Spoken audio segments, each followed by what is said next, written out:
बिस्मिल्लाहिर्रहमानिर्रहीम जी, अस्सलाम वालेकुम। मैं हूं मारिया अली, आप देख रहे हैं मेरा चैनल। अल्लाह हिदायत दे। नादिर अली सुनीता मार्शल को फंसाने के चक्कर में, यानी कि इंटरव्यू को कंट्रोवर्शियल करने के चक्कर में जो है वो खुद ही फंस गए और खुद ही जलील होना शुरू हो गए। सुनीता मार्शल मजहब तब्दील करने के हवाले से खुलकर बोल पड़ी। जब मेरी फैमिली को प्रॉब्लम नहीं, मेरे हस्बैंड को प्रॉब्लम नहीं, तो फिर तुम्हें क्या तकलीफ हो रही है? मेरे बच्चे मुसलमान हैं लेकिन मेरा मजहब तब्दील करने का कोई भी इरादा नहीं है। पाकिस्तानियों को प्लान करके मारा गया है। बात हो रही है यहाँ पर कश्ती डुबोने के हवाले से, क्योंकि बात की जाती है कि कश्ती डूब गई, लेकिन मामला तो कुछ और निकल के सामने आया है। जिंदा बच जाने वालों में से कुछ लोग जो हैं उन्होंने होशरुबा इंकशाफात कर दिए और वो पाकिस्तानी हैं। यूनान में कश्ती डूबने से पहले पाकिस्तानियों को किस तरह से मारा गया, हकाइक सामने आ गए। कौन से लोग थे पाकिस्तान से जो मुलव्विस थे कि कश्ती वहाँ पे डूबे और पाकिस्तानियों का ज़्यादा से ज़्यादा नुकसान हो। सबसे पहले बात कर लेते हैं जी यूट्यूबर नादिर अली के हवाले से, जो कि पॉडकास्ट करते हैं और अपने आप को जो है वो काफ़ी स्मार्ट साबित करते हैं। वो हैं भी, अच्छा काम भी कर रहे हैं।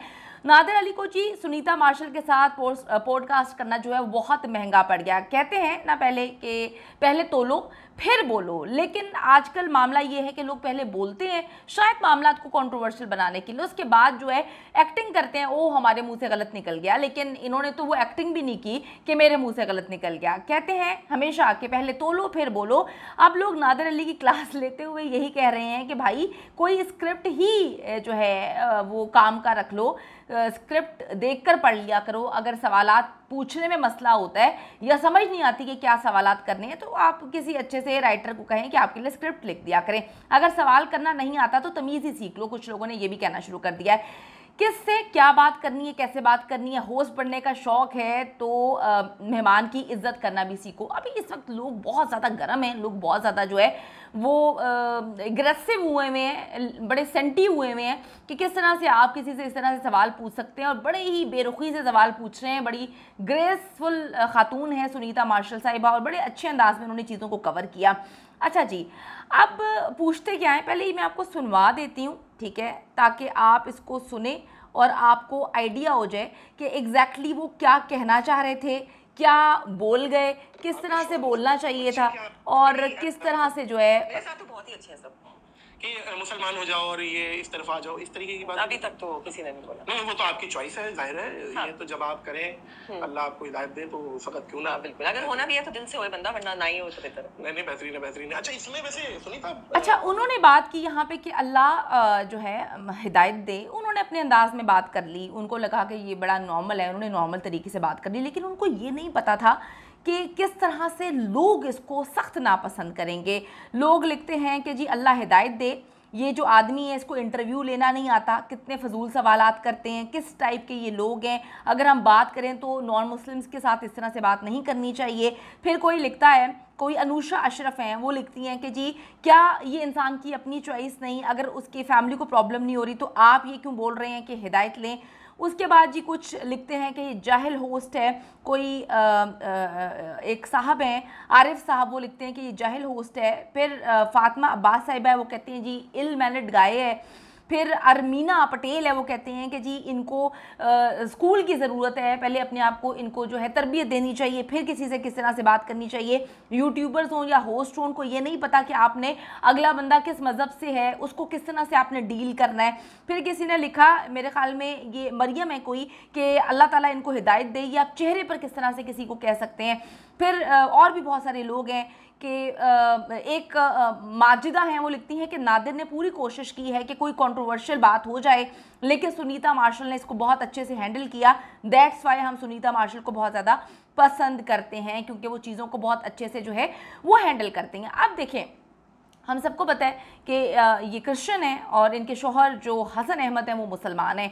बच्चे कहते हैं जी बच्चे कौन सा मज़हब फॉलो कर रहे हैं और मज़हब तब्दील करने के हवाले से आपका क्या इरादा है। इस पर सुनीता मार्शल का कहना था कि उनके बच्चे इस्लामी तालीमात पर अमल करते हैं। शादी से पहले ही हसन और मैंने ये फैसला कर लिया था कि बच्चे जो हैं इस्लाम मज़हब को ही फॉलो करेंगे। उन्होंने खुद से मुतालिक कहा कि मेरा फ़िलहाल मज़हब तब्दील करने का कोई इरादा नहीं और ना ही मुझ पर ससुराल की जानिब से कोई दबाव है। मुझे आज तक ससुराल में कभी किसी ने इस्लाम कबूल करने से मुतालिक नहीं कहा। जिस पर नादिर अली ने कहा, अच्छा जब अल्लाह आपको हिदायत दे। सुनीता ने फौरन कहा होना भी हुआ तो दिल से होता है बंदा। नादिर अली की पूरी कोशिश थी कि सुनीता मार्शल का जो पॉडकास्ट है उसके दौरान जो है उनको हिदायत मिल जाए, वो हिदायत देकर ही उनको उठवाएं, लेकिन सुनीता ने बड़े अच्छे से जो है वो मामलात को हैंडल किया और अवाम ने नादिर अली को जो है वो हिदायत देना शुरू कर दी और बताना शुरू कर दिया कि आप बहुत ही बुरे होस्ट हैं और आपको ये नहीं पता कि किसी को जो है इज्जत किस तरह से देनी है, आप डिसरिस्पेक्ट कर रहे हैं। भाई जब सुनीता के शोहर और इन लॉज को मसला नहीं है तो तुम्हें क्या मसला है जी। लोगों ने इतनी सारी बातें लिखना शुरू कर दी, लोग उनको गालियाँ भी दे रहे हैं, काफ़ी बुरा भला भी कह रहे हैं। अगर देखा जाए तो ये कोई इतनी बड़ी बात नहीं है। उनके मुंह से, मतलब जैसे हम लोग जनरली नॉर्मली बोलते हैं, उनके मुंह से निकल गया कि अल्लाह ताला आपको हिदायत दे, लेकिन उनको ये समझ नहीं आया कि आप जिसको बात बोल रहे हैं उनके जज्बात क्या हो सकते हैं। वो नॉन मुस्लिम हैं और आप उनको कह रहे हैं कि अल्लाह आपको हिदायत दे, तो ये बड़ा कंट्रोवर्शियल बन गया। डेफिनेटली थोड़ा सा होमवर्क करके बैठते तो उनके जज्बात और काबू उनकी ज़ुबान रहती, लेकिन कहते हैं ना कि हर बंदा जो है उसको फॉलोअर्स मिल जाते हैं और ये खुद तो घर से लेकर नहीं आए, आप लोग ही इनको फॉलो करते हैं। आज आप इन लोगों को गालियाँ दे रहे हैं तो आवाम का भी कुछ पता नहीं है, कभी गालियाँ देते हैं कभी सर पे बिठाते हैं। दूसरी तरफ जुनान के हवाले से बात कर लेते हैं कि जो कश्ती डूबने का मामला है वो आहिस्ता आहिस्ता क्लियर होता जा रहा है। पाकिस्तान से कुछ और गिरफ्तारियां हुई हैं जिससे साबित होता है कि स्मगलर्स का यही काम था कि पैसे लेकर लोगों को जो है उनकी ज़िंदगियों का सौदा करते हैं। और उनको पता भी था कि वहाँ पर कोई पहली बार तो बंदे फौत नहीं हुए, बड़ी तादाद में लोग जाते हैं और वहाँ पर उनकी अमवात हो जाती है। जिंदा बच जाने वाले पाकिस्तानियों ने अहम तरीन इंकशाफ किए कि जुनान में मुसाफिरों से भरी कश्ती डूबी नहीं, उसको डुबोया गया था। और वो कहते हैं कि जी दिल दहला देने वाले अब मामला निकल के सामने आ रहे हैं, लेकिन कोशिश की जा रही है पाकिस्तान में भी कि इसको दबाया जाए, क्योंकि ये देखना इंटरनेशनल सतह पर ये मामला चले गए हैं। UN जो है उसको कहा जा रहा है कि जी वो इसकी तहकीकात करें शफाफ। तो अब जी यूनानी हुकाम की बेहिसी सफाकियत और संगीन नाअहली का भांडा इस वक्त फूट चुका है। जिंदा बच जाने वाले पाकिस्तानियों ने बताया कि जी कश्ती खराब हो गई थी, यूनानी कोस्ट गार्ड वहां पर मौजूद थे, डूबते हुए देख रहे थे, किसी ने मदद नहीं की। वो उन्होंने खुद कश्ती को डुबोया है, कश्ती का इंजन नाकारा था, कश्ती घंटों पानी में खड़ी रही। कोस्ट गार्ड जो थे वो रस्सा फेंक कर कश्ती को डुबो रहे थे, उनकी कोशिश थी, उनकी पूरी प्लानिंग थी कि कश्ती डूब जाए और वही हुआ, कश्ती डूब गई और मुतादिद लोग जो हैं वो जान की बाजी हार गए। उन्होंने बताया कि कश्ती के हादसे में यूनानी हुकाम ने किस संगदिली और लापरवाही का मुजाहरा किया है। वो कहते हैं कि उनको रहम नहीं आया, वो इतने बेगैरत हो गए थे, हम उनसे मदद की भीख मांग रहे थे, अपील कर रहे थे, हर बंदा अपील कर रहा था, उनकी जुबान में भी बोलने की कोशिश कर रहे थे, लेकिन वो जान के चाहते थे कि जो है वो लोग वहाँ पर जो है वो डूबें। वो बिस्किट खा रहे थे, कुछ लोगों ने बताया कि वो आराम से बिस्किट खा रहे थे, चाय पी रहे थे और वो आवाम को डूबता हुआ देख रहे थे। अच्छा जी, 750 मुसाफिरों से भरी कश्ती थी जिसका ये हादसे का शिकार हुई है। अगर इसकी इन्वेस्टिगेशन सही तरीके से की जाए और लोगों से पूछा जाए तो ये हादसा नहीं हुआ, इसको डुबोया गया है। पाकिस्तानियों को ज़बरदस्ती कश्ती के नीचे वाले हिस्से में बिठाया गया था जहां पर तकरीबन 7-8 पाकिस्तानी तो पहले वफात पा चुके थे। दूसरी जानिब जो यूनानी हुकूमत है उन्होंने वजाहत में दावा किया है कि उनकी कोस्ट गार्ड ने कश्ती को रस्सी से बांधने की कोशिश की थी ताकि मुज़ाकरात किए जा सके, हमने उनको मारने की कोशिश नहीं की थी। अक़वाम मुत्तहिदा ने भी कहा है कि तहकीकात की जाए कि बर वक्त बचाव की कोशिश क्यों नहीं की गई।